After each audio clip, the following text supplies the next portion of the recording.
Hey, I am Mario and I have been living in Denmark for the last 12 years. And after traveling to 139 different countries, I can attest that Denmark is amazing. I love this place. And today I'll tell you my top 10 favorite things in order. So if you're planning to move to Denmark or you want to hear more about how life in Denmark is, this video will be for you.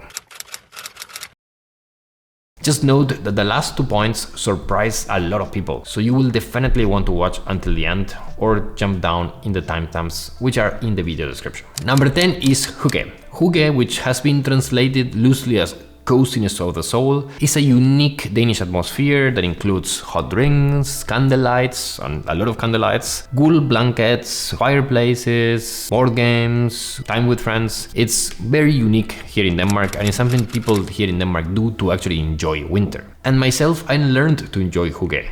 I tried my best to make my own house hyggelig. Over the winter months, I learned to do activities as baking gingerbread cookies with my children, because that's again hyggelig. And there is something about doing this to actually enjoy and make the most of the cold and dark period here in Denmark. Number 9 is the university life. I first came to Denmark to study my master's in CBS, the Copenhagen Business School, and I have to tell you, I had the time of my life. Not only is the education in CBS high quality and well recognized, in a sense that CBS graduates get good placements in good companies, but there's also a lot of things going on, like clubs, startups, sports, like different types of activities, and there was so many cool things to do. And I participated myself in a lot of those. It's like kind of this play hard, work hard type of situation, but I had some of the best times of my life when studying here in Denmark. Number 8 are the parks and green areas. I'm talking, for example, for Copenhagen specifically, that it has huge and beautiful parks all over, from the Frederiksberg Park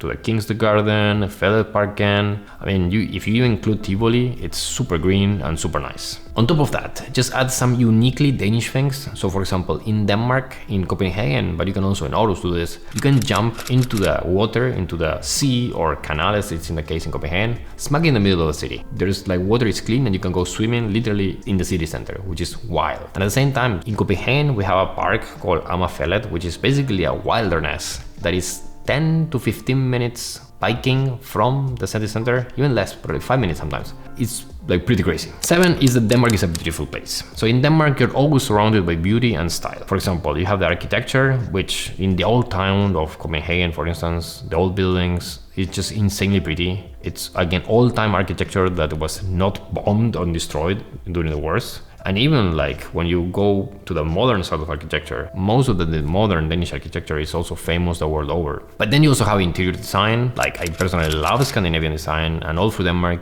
when you go to restaurants or pubs or public spaces or museums or even kulturhuset, there's a coziness into the clean, minimalistic, light on wood, candlelight type of design that I genuinely enjoy myself. And then I would say that Danish people look stylish, or the people living here in Denmark look stylish and they look nice, which again, it's also something nice about Denmark and about pushing yourself also to try your best to look pretty. Number 6 is that things work, at least most of the times. If you come from abroad, I mean, this is a pretty good one. Everything runs on time, nobody's late, there's little friction, I mean, things are good. Even on top of this, Denmark is a very digital place, so you have something called an e-box, where you basically receive all the communications from the government. Mobile pay, you can basically send money to each other. It's cashless, paperless. I think we're a few years ahead of the game here. But also, I would like to give the example of COVID. COVID in Denmark was, comparing to other countries, very light, you could say. There was never a really hard lockdown. You could always go out to the park. You could always go and walk in your dog. You didn't need to wear masks outside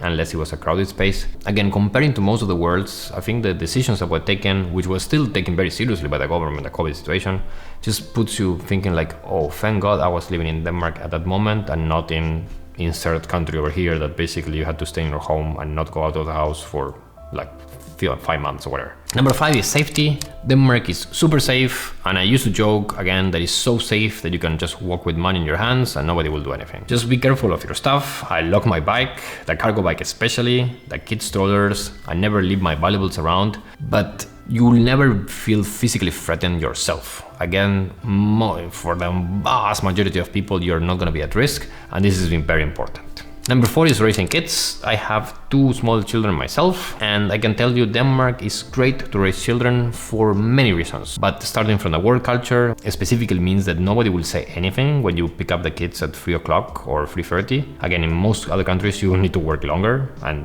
like let the kids longer in an institution or school. There's a lot of parks and green areas and what we call Legepladsen, which is like these playgrounds around. There are animals around the city, it's pretty cool. It's safe, as I mentioned. And again, you get to spend a lot of time with your children. If that's what you like, this is one of the benefits that because of the way Denmark is structured, you can do this.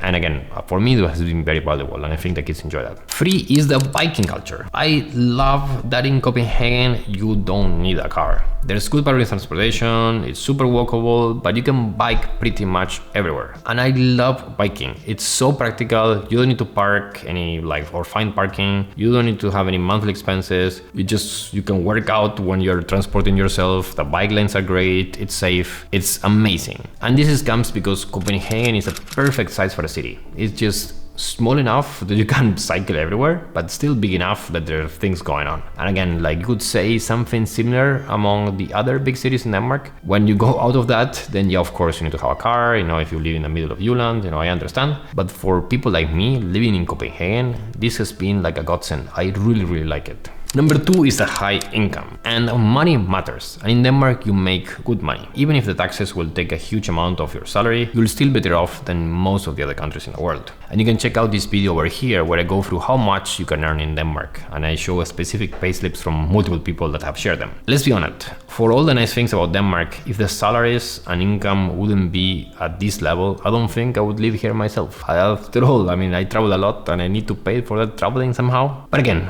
just know that while the taxes are high, you do get a lot of them in return in having free healthcare, free education, which as I mentioned, I use myself the free education. So there's a lot of benefits that you can see from your taxes. But again, overall, it's a really good package. Number 1 is that Denmark is a great place to work. Again, I'm this type of guy who's a bit of a renegade, who didn't want to work in a corporation. I wanted to work in my own thing, be my own boss. And in Denmark, you have it so good as an employee that I changed my mind. Again, you have all this flexibility that I have been telling you, that you can pick up the kids whenever you want. But at the same time, you have this flat, accessible culture, so there's no complicated hierarchies. It's not really this old-fashioned type of thing. Friendly people, your opinion matters, it's quite relaxed. It's a high trust environment, and so long as you do your work and you deliver, nobody's gonna be bothering you if you stop work early, or you work one day from home, or if you go for a workout in the middle of the day, as sometimes I do.